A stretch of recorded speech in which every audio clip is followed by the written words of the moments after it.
শনিবার থেকে প্রধান উপদেষ্টার সাথে রাজনৈতিক দলগুলোর আলোচনা শুরু। 2-3 দিনের মধ্যে পূর্ণাঙ্গ সংস্কার কমিশন গঠন।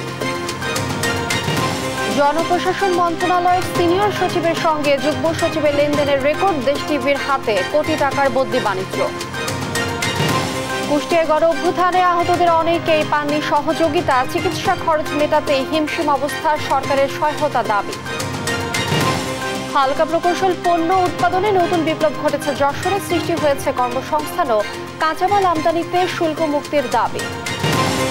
এবং শারজায় আজ পর্দা উঠছে নারী টি-20 বিশ্বকাপের উদ্বোধনী ম্যাচে মুখোমুখি হবে বাংলাদেশ স্কটল্যান্ড। পরিসংখ্যানে এগিয়ে টাইগ্রেসরা। দেখছিলেন শিরোনাম সংবাদ সকালের সঙ্গে আছি আমি লিনি অফরোজ। এবারে পুরো সংবাদ। আগামী শনিবার থেকে দেশের প্রধান রাজনৈতিক দলগুলোর সাথে আরেক দফা মত বিনিময় করবে অন্তর্বর্তী সরকার। বুধবার সন্ধ্যায় রাজধানীর ফরেন সার্ভিস একাডেমিতে সংবাদ সম্মেলনে এ তথ্য জানান প্রধান উপদেষ্টার প্রেস সচিব শফিকুল আলম। বলেন, রাষ্ট্র সংস্কারে গঠিত কমিশনের কাজের অগ্রগতি ও চলমান আইন শৃঙ্খলা পরিস্থিতি সম্পর্কে রাজনৈতিক দলগুলোকে অবহিত করতেই এ মত বিনিময়ের আয়োজন। একে একটি চলমান প্রক্রিয়া বলে উল্লেখ করেন প্রেস সচিব। এর আগেও আরও 2 দফায় প্রধান উপদেষ্টা রাজনৈতিক দলগুলোর সঙ্গে মত বিনিময় সভা করেন।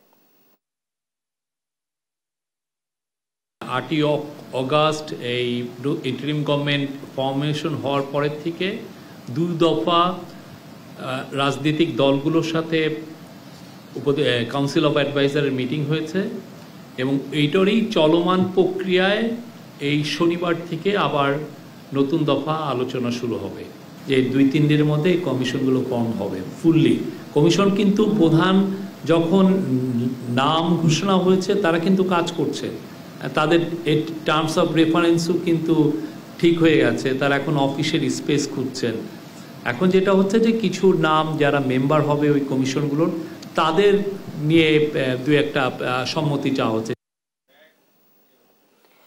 ডলারে দিয়ে অর্ধেক 5 কোটি, বাকিটা ক্যাশে।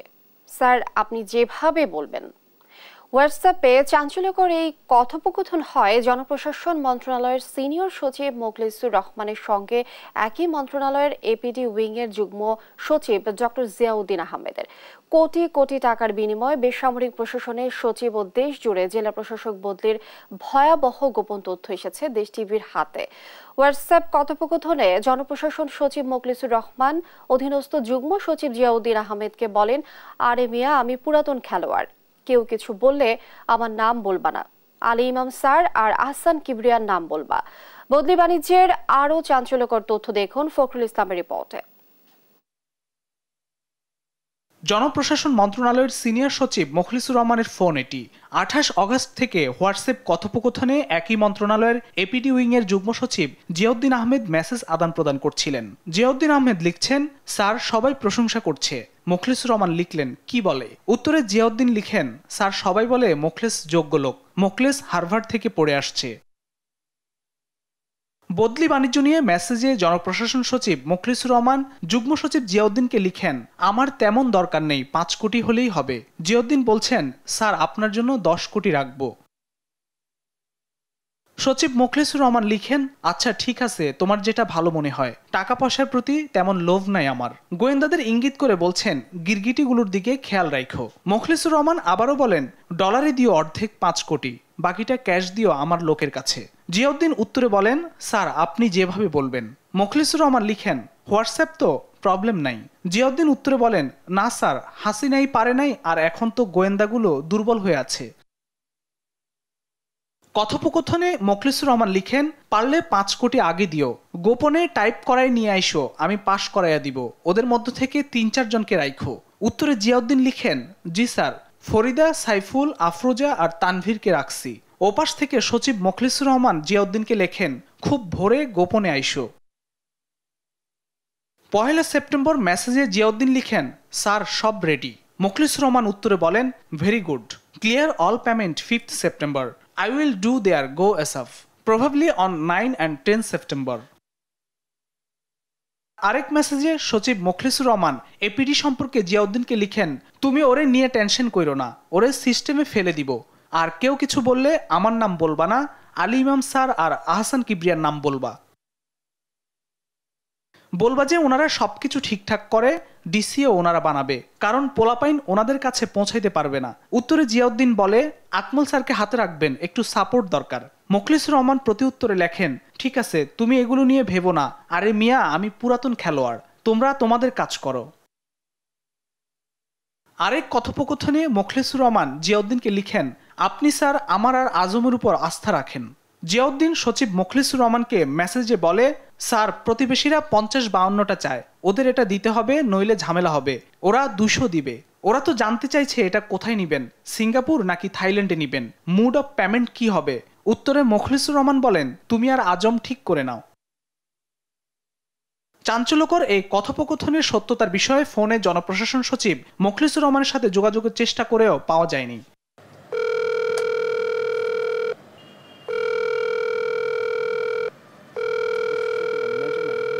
অপরদিকে যুগ্ম সচিব জিয়াউদ্দিন আহমেদের কাছে ফোনে জানতে চাইলে তিনি মেসেজে সচিবের সঙ্গে কথা হয়নি বলে জানান। বিষয়টিকে এআই এর তৈরি বলে চাপা দেওয়ার চেষ্টা করেন। জিয়াউদ্দিন স্যার বলছেন, কি বলছি সচিবের সাথে আমাদের আমি তো জয়েন্ট সেক্রেটারি, ওনার সাথে কথা হয় খুবই লিমিটেড, দেখাই হয় না। ভাই ভাই ভাই ভাই ভাই আর কথা বলবোই না।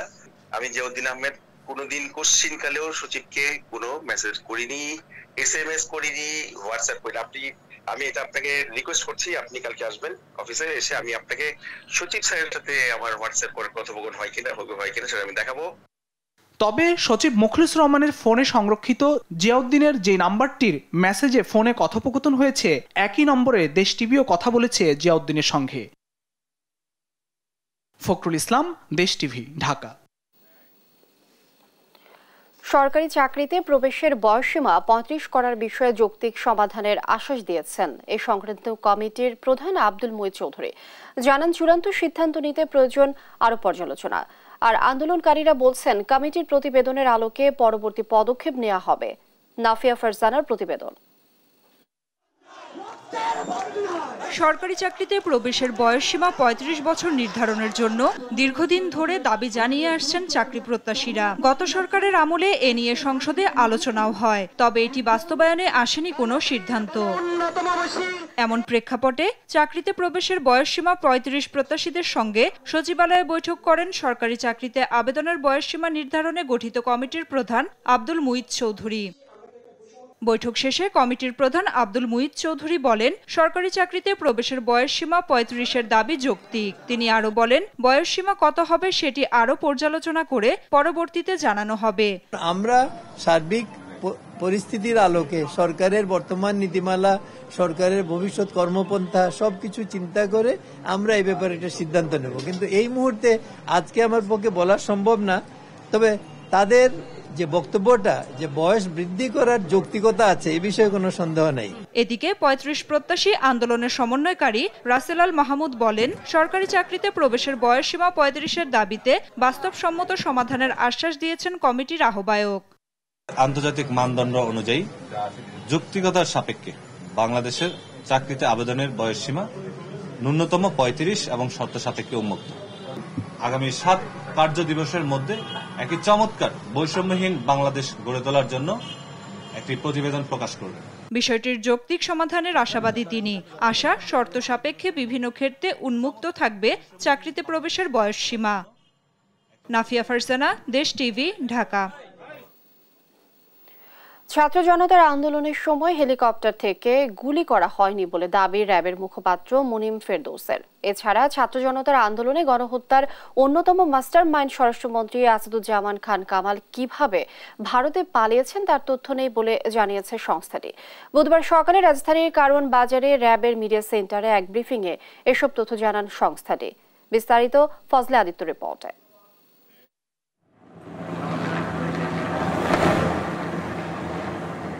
বৈষম্য বিরোধী ছাত্র আন্দোলনের সময় র্যাবের হেলিকপ্টার থেকে এভাবেই ছাত্র জনতার উপর হামলা করতে দেখা যায়।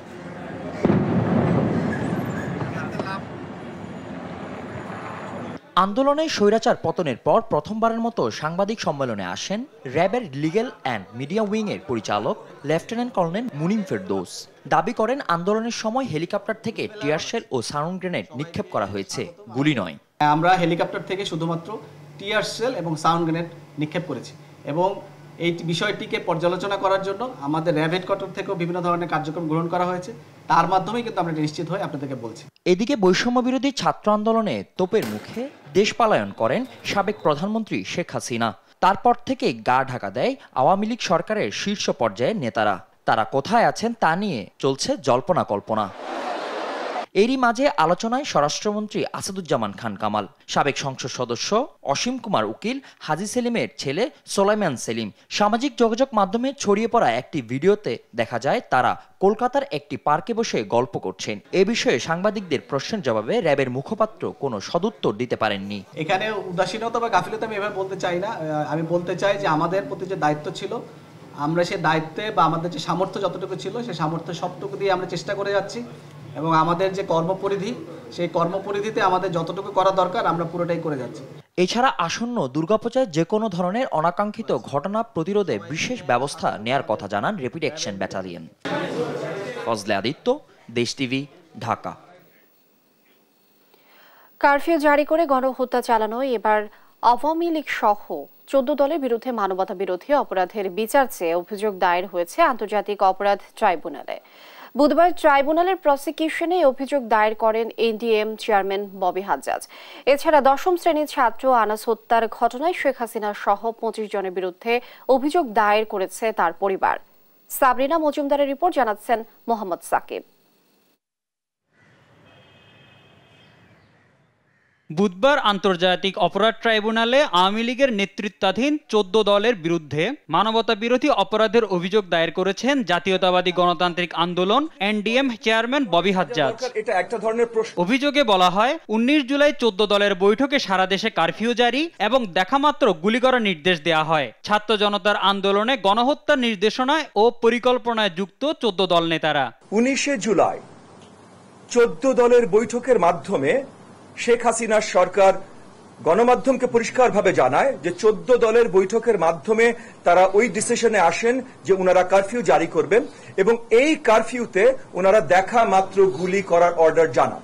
এছাড়া 5 আগস্ট চানখারপুলে পুলিশের গুলিতে নিহত শাহরিয়ার খান আনাস হত্যার অভিযোগে শেখ হাসিনা ও তার পরিবারের সদস্য ও পুলিশ কর্মকর্তা সহ 25 জনের বিরুদ্ধে ট্রাইব্যুনালে আলাদা অভিযোগ দিয়েছে তার পরিবার। আমি আজকে আমার সন্তানের জন্য বিচার চাইতে এখানে আসছি অভিযোগ নিয়ে।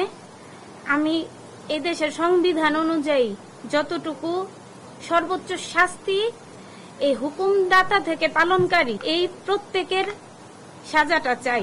ট্রাইব্যুনালের চিফ প্রসিকিউটর বলেন, দ্রুততম সময়ে ট্রাইব্যুনাল পুনর্গঠিত হবে, নিশ্চিত করা হবে ন্যায় বিচার। সবাই যেন এই অভিযোগগুলো নিয়ে আন্তর্জাতিক অপরাধ ট্রাইব্যুনালের কাছে আসেন, সেটা আমরা জাতির কাছে আহ্বান জানাচ্ছি।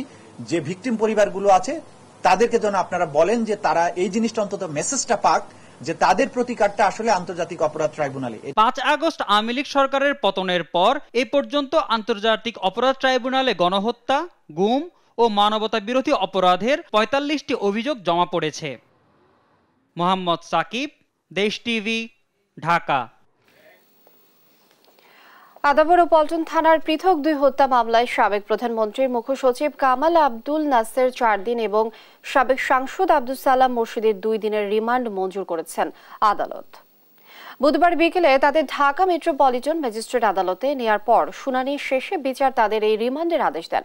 অন্যদিকে যাত্রাবাড়ী থানার হত্যা মামলায় নাসা গ্রুপের চেয়ারম্যান ও এক্সিম ব্যাংকের সাবেক চেয়ারম্যান নজরুল ইসলাম মজুমদারের 7 দিনের রিমান্ড মঞ্জুর করেছেন আদালত।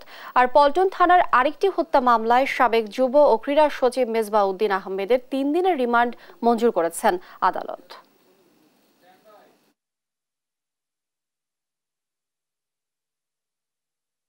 ডক্টর কামাল আবু নাসের চৌধুরী মুজিব শতবর্ষ উদযাপন কমিটির তিনি সমন্বয়ক ছিলেন। তিনি মুজিব শতবর্ষ অনুষ্ঠানটিকে সফলভাবে তিনি উদযাপন করেছিলেন। তাকে পল্টন থানার একটি হত্যা মামলায় তাকে গ্রেপ্তার করে আজকে 10 দিনের রিমান্ড চাওয়া হয়েছিল। আমরা সেই রিমান্ড শুনানি করেছি। বিজ্ঞ আদালত শুনানি শেষে 4 দিনের তার রিমান্ড মঞ্জুর করেছে। সাবেক সচিব মেজবাউদ্দিন সাহেব পল্টন থানার 2 বছর আগের একটি মামলায় তাকে ধরানো হয়েছে। আমরা বিজ্ঞ আদালতে তার জামিনের প্রার্থনা করেছি এবং রিমান্ড বাতিলের জন্য আমরা প্রার্থনা করেছি। বসুন্ধরা, বেক্সিমকো, এস আলম সহ 7 কোম্পানির শেয়ার ক্রয় বিক্রয় নিষেধাজ্ঞা চেয়েছে এনবিআর। বাকি কোম্পানিগুলো হলো ওরিয়ন, সামিট, নাসা ও নগদ। জাতীয় রাজস্ব বোর্ডের সেন্ট্রাল ইন্টেলিজেন্স সেলের মহাপরিচালক আহসান হাবিব স্বাক্ষরিত এক চিঠিতে এ নির্দেশনা চাওয়া হয়েছে। চিঠিটি যৌথ মূলধন কোম্পানি ও ফার্মগুলোর পরিদপ্তরেও পাঠানো হয়েছে। তদন্ত অনুযায়ী এসব কোম্পানির বিরুদ্ধে কর ফাঁকির অভিযোগ সহ আর্থিক অনিয়মের বিষয়ে গুরুতর অভিযোগ রয়েছে। এ কারণে এসব কোম্পানির শেয়ার হস্তান্তর স্থগিত চেয়ে আবেদন করা হয়েছে।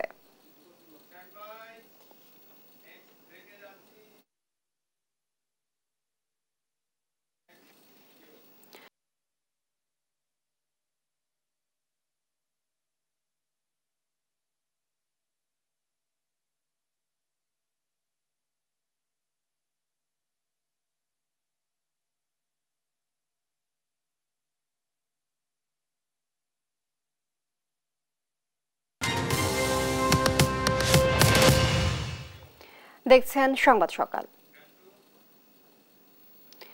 নতুন বাংলাদেশের স্বপ্নে ছাত্র জনতার আন্দোলনে কুষ্টিয়ায় পুলিশের গুলিতে আহত হন 500-র বেশি মানুষ, যাদের মধ্যে অনেকে হারাতে বসেছে চোখের আলো, কেউ আবার পঙ্গুত্ব বরণের পথে। যাদের অবদানে স্বৈরাচার শেখ হাসিনা সরকারের পতন হলো, তাদেরই এখন করুণ দশা। পরিবার পরিজন নিয়ে তাদের জীবনযাপন বড়ই মানবেতর। ইরফান রানার ক্যামেরায় কুষ্টিয়া থেকে নাহিদ হাসান তিতাসের রিপোর্ট। গত 5 আগস্ট ছাত্র জনতার গণ আন্দোলনে পুলিশের গুলিতে আহত হন কুষ্টিয়ার থানাপাড়া এলাকার বাসিন্দা আখতারুজ্জামান আনোয়ার। গত 1 মাস ধরে ঢাকা সহ দেশের বিভিন্ন হাসপাতালে চিকিৎসার পর কোন রকম সুস্থ হয়ে বাড়ি ফিরলেও তার চোখ সহ শরীরের বিভিন্ন স্থানে এখনো রয়ে গেছে 35টির মতো গুলি। হারাতে বসেছেন 2 চোখের আলো। মুখের ভিতর থেকে প্রায় 15টা মতন গুলি বের করছে। এখনো আমার এই মুখের একটা এক্সরে আছে, আপনারা দেখলে বুঝতে পারবেন। এখনো প্রায় 35টার উপরে, শুধু আমার এই মুখের মধ্যেই 35টার উপরে। আর এখনো পর্যন্ত সরকারিভাবে কোনো সাহায্য সহযোগিতাকে পাইনি। আখতারুজ্জামানের মতো রাজ আহমেদ, মিতা খাতুন, জহুরুল ইসলাম সহ সকল আহতদেরই একই অবস্থা। সবারই চোখে মুখে যেন দুশ্চিন্তার ছাপ। অনেকেই হারাতে বসেছেন চোখের আলো, অনেকেই আবার পঙ্গুত্বের পথে। কোনো ধরনের সহযোগিতা না মেলাই চিকিৎসার খরচ মেটাতেই পড়েছেন চরম বেকায়দায়। পরিবার পরিজন নিয়ে মানবেতর জীবনযাপন করছেন তারা। পুলিশ আমাকে ঠেকায় গুলি মারেছে, মাজায় লাগি একদম ঠাই দিয়ে গুলিটা বেড়াইছে। 7টা সেলাই দেওয়া লাগেছে, যেদিকে গুলি লাগেছে ওই দিকে 7টা সেলাই দেওয়া লাগেছে। এবং আমি তো এখনো বিছানায় পড়েই আছি। এই জায়গাটা কোনো গুলিরই আছে, এই জায়গায় 2টো গুলি আছে, এই জায়গার একটা গুলি বের করা হয়েছে। ডাক্তার 3 মাস টাইম দিয়েছে, 3 মাস পরে আমার গুলিটা বের করবে। আমি কোনো অর্থ সহায়তা কোনো জায়গায় পাচ্ছি না, কোনো সরকারের কাছে, কারোর কাছে না। আমি বিছনা যদি পড়ে থাকি আমার শালটাক দেখবে কে? আমার শালটাক পড়াশোনা করার খরচ দেবে কে? বসে আমার তো সংসার অচল, আমার বাড়িতে একটা কাঁচা বাজারও নাই, আমি কিভাবে চলবো? আমার হাঁটার মতন কোনো চলাফেরার কোনো ব্যবস্থা নেই। আমি যে হাঁটা চলা করবো সেই ব্যবস্থা আমার নাই। যাদের অবদানে স্বৈরাচার শেখ হাসিনা সরকারের পতন ঘটেছে, তাদেরই এখন করুণ দশা। তাই নতুন সরকারের কাছে উন্নত চিকিৎসা ব্যবস্থা সহ সহযোগিতা চাই তারা। আমরা গুলি খাইছি, চোখে লাগছে, মাথায়, বুকে, মুখে, অনেক জায়গায়, কিন্তু এই গুলি করা আমাদের কেউ বাই করে দিচ্ছে না। অনেক বড় দাগ, হাসপাতালে যাইতে হবে আমাদের তো সেই অর্থ নয়, আমরা দিন মজুরি। ওই কাগজ নিয়ে যাওয়ার পর আমাদের সাথে কেউ দেখা করে না, খালি বলে হ্যাঁ আসবো, কিন্তু কেউ আমাদের সাথে দেখা করে না। এই পর্যন্ত ছাত্র জনতার গণ আন্দোলনে কুষ্টিয়ায় পুলিশের গুলিতে আহত হয় 500 জনের মতো, আর প্রাণ হারায় 9 জন। নাহিদ হাসান তিতাস, দেশ টিভি, কুষ্টিয়া। হালকা প্রকৌশল পণ্য উৎপাদনে বিপ্লব চলছে যশোরে। আমদানি নির্ভর এসব পণ্য উৎপাদনে শুধু বৈদেশিক মুদ্রায় সাশ্রয় হচ্ছে না, সৃষ্টি হচ্ছে কর্মসংস্থানও। সম্ভাবনাময় এই শিল্পকে আরও এগিয়ে নিতে কাঁচামাল আমদানিতে শুল্ক মুক্তির দাবি সংশ্লিষ্টদের। যশোর থেকে সহকর্মী সালাউদ্দিন সাগরের তথ্যচিত্রে টুম্পা আফরোজের ডেস্ক রিপোর্ট। গাড়ির পার্টস, ডাকটাইল স্টিল, পাথর ও ইট ভাঙা মেশিন, এমনকি নৌবাহিনীর শিপইয়ার্ডের ট্রাক বোর্ডের মালামাল ও রেলের বিভিন্ন যন্ত্রাংশ এখন তৈরি হচ্ছে যশোরে। এর সবই আগে আমদানি নির্ভর ছিল। এখন এসব গাড়ির পার্টস ব্যবহার করছেন দেশের প্রতিষ্ঠিত পরিবহন ও স্থানীয় রুটের গাড়ি ব্যবসায়ীরা। কাজের যন্ত্রাংশ, বিচলি কাটা মেশিনারিজ, কৃষি এক কথায় কৃষি সকল পার্টস যেগুলো আমাদের আগে বিদেশ থেকে আনা লাগতো, এখন বর্তমানে আমরা এগুলো আমাদের এখানে তৈরি করতে করে বাংলাদেশের সর্বত্র সাপ্লাই দিচ্ছি। বিভিন্ন পার্টি আসে এখানে এসে আমাদের অর্ডার দিয়ে যায় যে এই জিনিসগুলো আমাদের করে দিতে হবে, ওরা সেইভাবে আমাদের এই সমস্ত লোকজনকে আমরা করে দিই। স্থানীয়ভাবে তৈরি হওয়ায় এসব যন্ত্রপাতির দামও তুলনামূলক কম। এছাড়া চাহিদা মতো তৈরি করে নেওয়ার সুযোগও রয়েছে। ফর্মা অনুযায়ী মাল তৈরি করে এটা ছাঁচ তৈরি করার পরে লোহা গালায় সেই ছাঁচের ভিতরে লোহাটা ঢালতে মাল গালায় দেয়, এই মাল নিয়ে যায় আমাদের ছাঁচে ঢালে ওটা আমাদের কাঁচামাল তৈরি হয়। স্থানীয়ভাবে সংগৃহীত লোহার ভাঙ্গারি গলিয়ে এসব পার্টস তৈরি করা হয়। তবে এখন ভাঙ্গারি কম পাওয়া যাওয়ায় কেমিক্যাল দিয়ে লোহা গলিয়ে বিভিন্ন যন্ত্রাংশ তৈরি করা হয়। জায়গায় বাইরে থেকে যে ভাঙ্গি আসে, মালামাল মেটাল আসে, সেই হিসাবে আমরা নূতন মাল করি। ধরেন একজনে বাইরের থেকে যে একটা প্যাটার্ন দিল, আমরা সেই কোয়ালিটি হিসাবে আমরা সেই মালটা প্রসেস করে দিই। দেশীয় এই শিল্পকে টেকসই অবস্থানে নিতে বিনা শুল্কে কাঁচামাল আমদানির দাবি জানান যশোর চেম্বার অব কমার্সের সাবেক সভাপতি মিজানুর রহমান খান। যারা কৃষি যন্ত্রপাতি এবং অন্যান্য যন্ত্রপাতি উৎপাদনে যারা নিয়োজিত আছেন তাদের জন্য আমাদের প্রত্যাশা এবং দাবি সরকারের কাছে যে এই অঞ্চলের বিশেষ করে শিল্পগুলো টিকিয়ে রাখার জন্য এবং রপ্তানি বাণিজ্যে বিশেষ করে তাদের অংশগ্রহণ করার জন্য শিল্পের সুবিধায় বিনা শুল্কে শিল্পের কাঁচামাল আমদানির সুযোগ দেওয়ার জন্য জোর আবেদন জানাচ্ছে। তাহলে আমাদের এই ধরনের শিল্পগুলো অন্তত টেকসই জায়গায় অন্তত পৌঁছে যাবে এবং রপ্তানি বাজার আমরা গ্রহণ করতে পারব। স্থানীয় চাহিদা মেটানোর পাশাপাশি উৎপাদিত যন্ত্রাংশ বিদেশে রপ্তানির ওপরও জোর দিচ্ছেন ব্যবসায়ীরা। নিউজ ডেস্ক, দেশ টিভি। তিস্তার পানি কমলেও বাড়ছে নদী ভাঙন। লালমনিরহাট সদর ও হাতীবান্ধা উপজেলায় অন্তত 20টি পয়েন্টে বিলীন হয়েছে ফসলি জমি। নদীগর্ভে হারিয়ে গেছে শতাধিক ঘরবাড়ি ও ধর্মীয় প্রতিষ্ঠান। এদিকে কুড়িগ্রামের উলিপুরে ভাঙনের হুমকিতে থাকা পরিবারগুলো বাড়িঘর নিরাপদ স্থানে সরিয়ে নিচ্ছেন। সহকর্মীদের পাঠানো তথ্যচিত্রে টুম্পা আফরোজের ডেস্ক রিপোর্ট। তিস্তার পানি কমলেও বাড়ছে ভাঙন। লালমনিরহাটে তিস্তার পানি ওঠানামা করায় অব্যাহত রয়েছে নদী ভাঙন। জেলা সদর উপজেলার হরিণচৌড়া, আদিতমারি উপজেলার গরিবুল্লাপাড়া, বাহাদুরপাড়া, হাতীবান্ধা উপজেলার তিস্তা তীরবর্তী গড্ডিমারি ও ডাওয়াবাড়ি ইউনিয়ন সহ অন্তত 20টি পয়েন্টের ভাঙনে এরই মধ্যে বিলীন হয়েছে ফসলি জমি, শতাধিক ঘরবাড়ি, ধর্মীয় প্রতিষ্ঠান ও নানা স্থাপনা। ভাঙন ঝুঁকিতে রয়েছে হাজারো বসতভিটা, একাধিক শিক্ষা প্রতিষ্ঠান। নদী ভাঙনের কবলে পড়ে নিঃস্ব হওয়া মানুষ আশ্রয় নিয়েছেন অন্যের জমিতে ও উঁচু জায়গায়। এদিকে পানি উন্নয়ন বোর্ড বলছে ভাঙন রোধে জিও ব্যাগ ফেলা হচ্ছে। নদী সম্পূর্ণ পানি আসিয়া সম্পূর্ণ বাড়িঘর যা কিছু আছে। কুড়িগ্রামের তিস্তা, দুধকুমার ও ব্রহ্মপুত্র নদের ভাঙন কিছুটা কমলেও অব্যাহত ভাঙন চলছে ধরলা নদীতে। অসংখ্য পরিবার ভিটেমাটি হারিয়ে নিঃস্ব হয়েছে। নদীতে চলে গেছে কয়েক একর ফসলি জমিও। ভিটেমাটি হারিয়ে অনেকে খোলা আকাশের নিচে বসবাস করলেও কোনো সহায়তা পাননি বলে অভিযোগ ভুক্তভোগীদের। আজকে প্রায় 10 বছরই ভাঙন শুরু হয়ে গেছে। ভাঙতে ইউনিয়নের 3 ভাগের 2 ভাগ চলে গেছে, অলরেডি আর 1 ভাগ আছে। এইবার নদী ভাঙনটা আমার 3-4 দিনে আমার পুরো সম্পূর্ণ গ্রাম, আবাদি জমি, ঘর বাড়ি সব নদী চলে গেছে। এখন আমার কোনো যাওয়ার মতো কোনো জায়গা নাই। নদীর কবল থেকে বাঁচার জন্য আমরা সরকারের কাছে আকুল আবেদন জানাচ্ছি, এখানে যেন একটা সরকারি অনুদান বরাদ্দ করে এবং নদী ভাঙনের হাত থেকে আমাদেরকে রক্ষা করে। আবাদি সম্পদ বলতে এক কাড়াও নাই। এখন বাল বাচ্চা নিয়ে এখন কোথায় চলে যাবো, কিছুই নাই বলতে আমার কিছুই নেই। এদিকে কুড়িগ্রামের অলিপুর উপজেলার বেগমগঞ্জ ইউনিয়নের রসুলপুর, ব্যাপারীপাড়া, সরকারপাড়া ও মাঝিপাড়া এলাকায় ধরলা নদীর 5-6 কিলোমিটার এলাকার বাম তীরে ভাঙন অব্যাহত রয়েছে। হুমকিতে থাকা পরিবারগুলো বাড়িঘর নিরাপদ স্থানে সরিয়ে নিচ্ছেন। এছাড়াও এ ইউনিয়নের একটি কমিউনিটি ক্লিনিক ও বন্যা আশ্রয় কেন্দ্রের একাংশ ধরলা নদীতে চলে গেছে। স্থানীয় পানি উন্নয়ন বোর্ড জানায়, সরকারি স্থাপনা ও জনবসতিপূর্ণ এলাকায় ভাঙন রোধে বালু ভর্তি জিওব্যাগ ফেলে ভাঙন রোধের চেষ্টা করছেন তারা। টুম্পা আফরোজ, নিউজ ডেস্ক, দেশ টিভি।